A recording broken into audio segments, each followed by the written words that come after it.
嘿，今天玩玩具了吗？看起来像是二德的 DLC 商法，不过实际上算是不一样的东西啦。本集来看看由万代出品的《超合金魂 GX117 强化型无敌铁金刚合金版》。登场于作品《无敌铁金刚》，主要是在原作故事记录后段，无敌铁金刚渐渐的越来越无法无敌啦。于是就对机体进行了强化，也新增了不少武装，以便应对更加严峻的战况啊。当初合金系列刚发售的时候，我还以为超合金魂的包装都要走这种极简风啦，结果根本就只有合金系列这样弄而已啦。强化型无敌铁金刚，著名的黑铁之城，在长达92话的原作到了中段，也开始出现了战力不足的窘境啦，所以新增了更多的武装。不过因为本体的装甲材质依然是那个超合金 Z， 因此在防御面并没有太过显著的提升哦。虽然本体其实有改的地方不少啦，比例上也有所变动，不过高度能是维持在16公分。合金玩具当然重量还是有一点啦，大概就是这么重啦。比起原设定，原本感觉过长的双手臂修短了一截，与之前的合金版相比，整体的复古感就没有那么重啦。可是我本身是不讨厌这种古朴风格就是了啦，甚至还是有一点喜欢哦。两者拿进来比较，头部的修改处不少哦。头冠的正面两侧多了一个切面，然后你往上看会发现本款还多了2个很清楚的汤口啊。口罩的比例也明显往上缩短，因此头部看起来也会比较小。最后后方的兜的颜色也就改成蓝色啦。腹部明显变得比较长，翻到后面看，挡住螺丝的零件位置就变得比较清楚啦。肩膀与上臂的尺寸比例并没有改变，有做修正的是下臂的长度。也因为比较短，所以大幅降低了古朴感。两只脚基本上没有做明显的修改哦，长度跟尺寸甚至是结构都没有做改变。可是脚掌的边缘增加了银色涂装。身形改动，但可动结构并没有做修改，同样是头颈部分件，但是因为这次的口罩变短了，所以整体的转头范围都有所提升。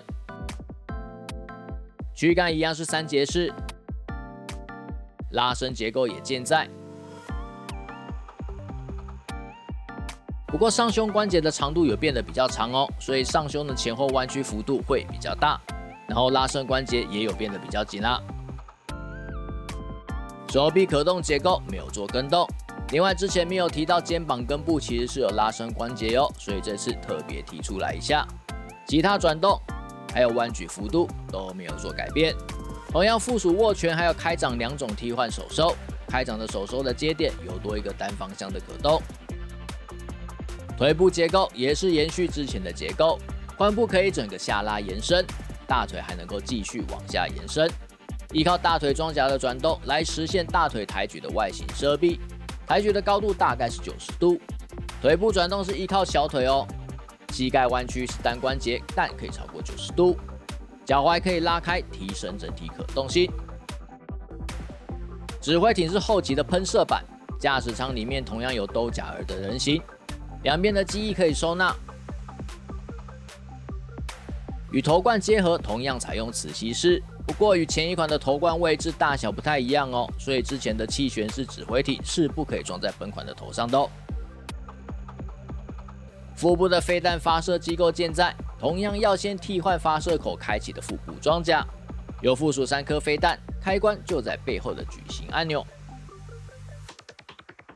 金刚飞拳的发射机构健在，结构也没有修改，同样是手臂接点，同时也是小特效键，开关在肩膀的后侧，所以把玩的时候有可能不小心会按到它。强化型新增的金刚飞刀的替换手臂，就是原本的手臂会喷出左右2片利刃啊，左右手臂各有1个哦，所以可以两边都使用金刚飞刀。手臂弯举新增的砖头飞弹，本款是以替换手臂来重现，因此附属了2个具发射口造型的手臂哦。另外为了飞拳射出后的合理性，因此也有附属2个发射口的替换键。强化型金刚飞翼看起来跟之前没有什么差别，但是你比较之后，除了本体的颜色之外，机身的厚度也变得比较厚咯，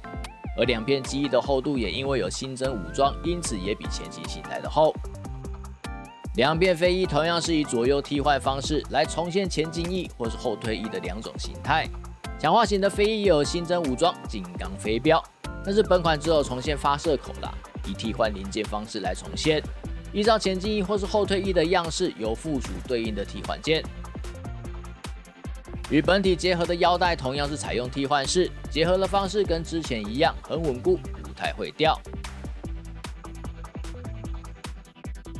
以往铁金刚的商品若没有特别强调的话，通常比较会直接以强化型的设定来设计，毕竟武装比较丰富嘛。不过之前发售的 GX105D 战损无敌铁金刚革进版，意外发现那款的素体似乎是采用这次的强化型哦，毕竟是原作的最终化登场的样貌嘛。也就是说，虽然那款的编号是 GX105D， 但并不是用 GX105 的素体去制作，而是比较晚发售的本款 GX117。